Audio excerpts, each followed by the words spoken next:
Squid Games I could easily survive. Let's get right into it. So Squid Game is officially over, and y'all know how I felt about the last season. But it wasn't all.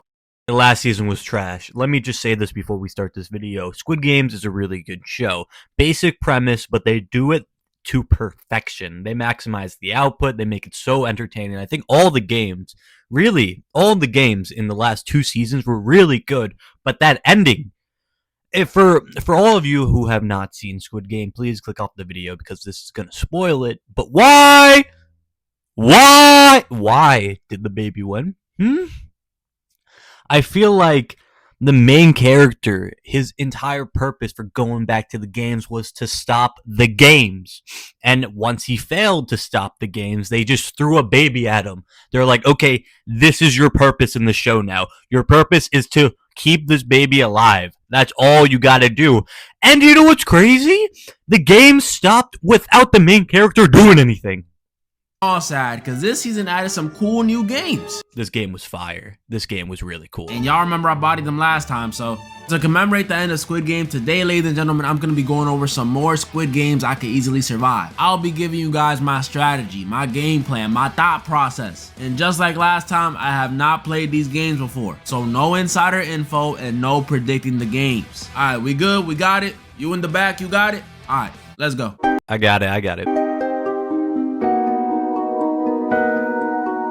First game in season 3 was Keys and Knives. This is the one from the end of episode 1 and episode 2. Now this game on paper is pretty simple. Alright, let me be clear. I have a plan for both of these. First of all, if I'm a hunter, murdering the first person. Punting in the skull, the first person I am seeing. So that's pretty easy. I mean, if you're a hunter, you're just gonna find someone. First person, I'm murdering it. You have a weapon, they don't. It's cooked. But on the other hand, if you're a hider, this is where it gets tricky because you're not supposed to run around. Someone's always going to find you. That's why you get a group of people. You maybe get 1 or 2 people just in a group. Everyone just back up each other, because if you're a hunter, what are you going to go after? The one dude who's like running by himself, or the 3 guys who are ready to throw hands? You're gonna go for the one dude. Simple. There's 2 teams, a red one and a blue one. The blue team evades the red team by moving around this labyrinth, while the red team chases them around and tries to find them. So you could say it's pretty much hide and seek, right? Nah, there's a catch for this one on both ends. Unlike regular hide and seek, the blue team gets these keys, and they're like any regular key. You can use them to open doors, open some more doors, but most importantly, open the key to win in this game. Y'all see what I did there? The exit, which once you find is pretty much an automatic victory. Unless you're the shaman. The hiders get an exit? That's pretty neat, right? Nah, because we gotta remember, the name of the game is Keys and Knives, ladies and gentlemen, and the blue team gets the keys. So that means the red team gets the knives. Yup, that's right. This game isn't hide and seek at all. This game is manhunt, meaning depending on which team I'm on, I'm either gonna be hunted or be the huntee. That's not good. So that's the first thing we gotta figure out. Phase 1, which team will I be on? In the show, the players find out by I hate this motherfucker right here. I hate this dude with all of my heart. Why? Why do you exist? Why did you... You do not deserve your mother, bro. Getting one of these 2 balls, from this huge gumball machine. And unfortunately, I don't have one of those. I lost mine last week. But don't worry, I thought of the next best thing. Hey Siri, pick a color, red or blue. I'm sorry. Okay. Alright, I guess we're doing the wheel instead.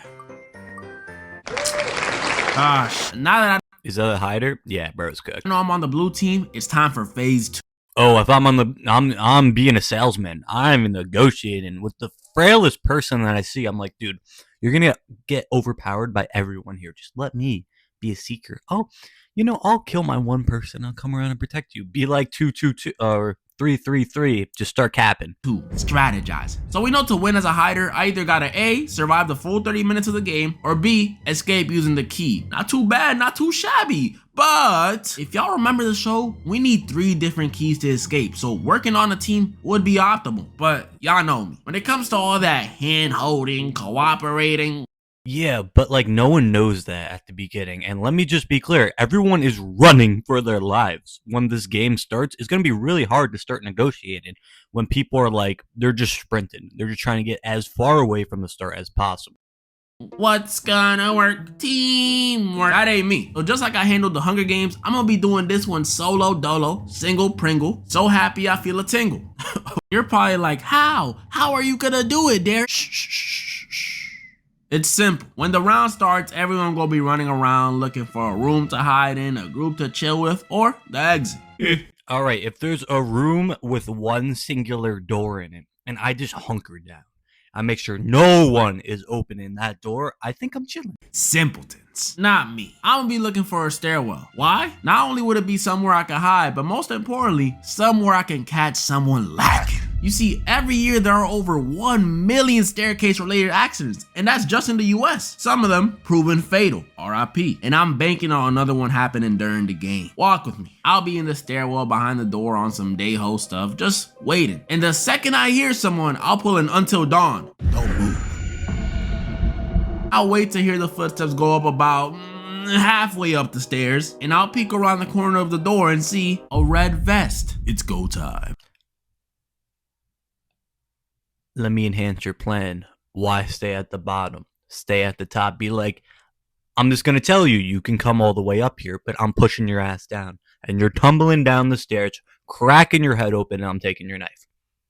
Are you still going to come up the stairs? I'll pounce, attacking them from behind. Pause. And judging by how easy it was for Deho to murk the— You are not sneaking up behind him. You know, to walk up the stairs, I mean, no offense to him, I don't think he's like Killua from Hunter x Hunter. I don't think he's gonna get this off without them noticing him. The red vest he fought? Like, for real, how did this dude die? I think I can and will take him out. And once I do, here comes the best part. Y'all probably think I'm just gonna pick up his knife and run around for the rest of the game. Nah, I will pick up his knife, but I'm also gonna swap vest with him. I don't think that's allowed. I remember thinking about that. I'm like, is that allowed? Because that would be cheating. I feel like they made that obvious that that's not allowed at the start of the game. Ooh, I know that idea is so tough. I know it is. You don't gotta tell me. And before y'all say it's against the rules, hey, nobody tried it. Y'all cannot tell me this isn't a smart idea. I mean, it is. Let me be real. I'm gonna give you your flowers. It is pretty smart. Smartest player in the game, Sang-woo, Myung-gi? Nah. Derek FDB. And from that point on, it'll just be easy. I'll run around pretending to be a red vest, nobody noticing. The front man will, but you know, they like when people spice things up a bit. And I will too. Might even scare some of the blue vesters for fun. Ah, I'm gonna kill you. Just joking, just joking. Or maybe I'll pull an Underground Railroad type of thing and lead some of them to the exit if I find it. I don't know, I'll have to see. Keys and knives though? Too easy. This might be the hardest game in the show. This would kill me. I don't think I would survive this. First of all, the amount of stamina that it needs to survive this game. Hold on, just look at this game. Next game from season 3 was Jump Rope with the two big dogs. This game was cool, I guess. I mean, this Jump Rope. Bro, imagine constantly jump roping for like a couple minutes straight. If you're the first dude that goes, props to you. That's probably what I would do. So you're not waiting behind everyone, just jump in, just waiting for the person to jump in front of you. No, you just go. You just book it. Probably have to jump maybe 3 times, but these people get screwed over. Just watch. One played it growing up. I know some of y'all remember the Disney movie Jump In. Anybody? So how hard could it be, right? Very. Because jump rope in this game isn't just stationary jumping over a giant rope the whole time. We have to jump not only vertically, but horizontally and make it across a bridge with gaps.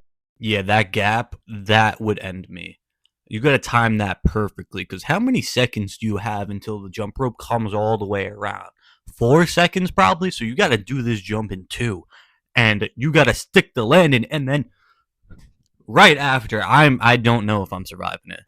It's only one gap, but still. And just for the record, I have a terrible fear of heights, so this is not good. But it's okay, because my fear of heights is not that bad compared to my fear of dolls. Yup. Not only will my legs be shaking every time I look down while playing this game, but every time I look up too. Like, how did this hallucination make me to smile? How? But that's pretty much this game. Make it across the bridge by jumping over the rope like you Mario or something. Let's get to the plan. For this one, going first is probably the best option, but if I'm being being realistic, in this situation, I'm definitely not going first. You're telling me it's a death game with two of my biggest fears? Won't see me as the first one up. No. I would definitely go first. And do you remember that dude at the end of this game who like started pushing people up? I'd let him go. I'd let him do that. I have no issue with that. With me and him being fine, I will split the money, dude. Go right ahead. In my mindset, I'd probably go 4th or 5th, which is still relatively early, but let's remember, we're on a time constraint. Yeah, this was the dumbest shit ever. Why is he on all fours? Once I'm on the bridge though, I think I'll be so locked in. Yeah, imagine being this dude in the back right here, and you have to wait for this dude to go ahead, and you're still waiting to make this jump. You're gonna get tired. You've been jumping for what, like a minute or two, and this dude is holding everything up because the other dude is pushing people up. I mean, I would lose stamina pretty quick. And I'll forget about the fears entirely, which may sound good, but it's only because I'll be worried about God forbid you roll an ankle on landing. the biggest obstacle in the game, the people around me. Just like red light, green light, the people around me are going to be the biggest issue in this one. Whether it be the people on the platforms distracting me, the people behind me rushing me, or the people in front of me slowing me down. People are the problem here, and I'm going to need a solution for them. So I hate to say it, but I'm unlocking that push button. I know it's messed up. The people in front of me, these are most likely middle-aged to elderly people, but these are middle-aged to elderly people. I have more life to live than them. And judging by how they treated the baby in the last round, I know they don't think the same. But it's a good thing I'm the one behind them. Bye-bye. After I clear out the people in front of me, the win is pretty much secured. And if there's someone waiting to push me at the end, they getting speared on my way in. It's that simple. Jump rope, probably the easiest one of the season. Is he serious? Bro, you are not surviving. Yeah, no, you're kind of cooked from the beginning if you don't make an alliance in the dinner thing before this. Now the final game, Squid Game in the Sky. This one was probably the most difficult one in the entire season. Because while in jump rope, yeah, I had to deal with people. In this one, I gotta deal with people. Because instead of immediately resorting to violence, I gotta discuss and decide with the other players which one of us should be eliminated every round. That's tricky. People are stubborn. I've had arguments with friends over not sharing a freaking Popeyes 3-piece. So imagine trying to convince a bunch of strangers I'm worth not only sharing their money. You know, this is what I'll do. I'm like, just get me to the final circle, and I'll jump off after that. You don't have to worry about who dies at the final circle. Just keep me alive until then. And they'll be like, oh, chill, hold on. We only need to eliminate 2 other people? Dude, that's sick. And then, come the final game, yeah, try to kick me off. I dare you. Please just try. I am taking down 5 people with me. And I'm not letting that shit happen. But convincing them I'm not worth eliminating. Yeah, that 3-piece is definitely easier. So for this one, my plan is gonna have to be on point. And after hours and hours and hours of pondering on it. Y'all know this is Giannis Antetokounmpo? I never knew that. This is crazy realization, has nothing to do with Squid Game, but I thought y'all should know. Honestly, I think I'm gonna just follow the crowd. That's the best way to do it. Y'all gotta remember, if it wasn't for G-Hunt and the baby being a 2-for-1 special the whole time, these NPCs and Myung-gi would have probably won the game. So in this one, I would literally just turn my brain off and click up with a group like that. And after that, it's easy wins. But don't worry, I won't count that as a dub, because I know what y'all really want to see. Y'all want to see how I do against the finalists from season 3. And most importantly, what I do in that 1v1 with the baby. So let's say I took the place of G.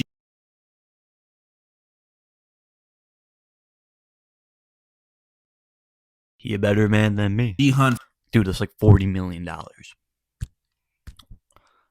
Kid's mother is dead. What makes us say that kid is surviving? I mean, I'd feel bad about it.